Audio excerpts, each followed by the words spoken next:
Hi guys, Nick Miller today from Moritz Supply Company. Today I have for you a 2003 Moritz 9950 GVW 16-foot equipment trailer.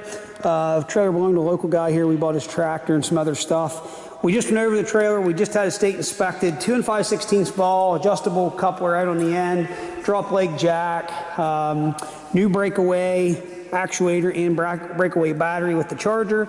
All the lights work. Brakes are all 75% plus. Rubber's about 75%. It's all matched.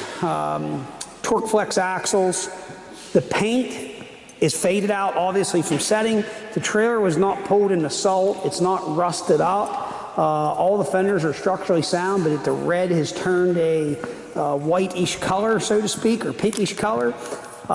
Very, very nice built trailer. Obviously, Moritz is a very good brand.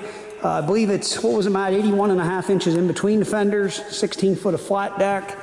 Really a nice little trailer. There you can see we have it hooked up to our battery pack, show you all the lights work. It is ready to tow. Good PA title in hand. If you have any questions, 814-658-3066. As always, thanks for checking out Moritz Supply Company. Have a great day.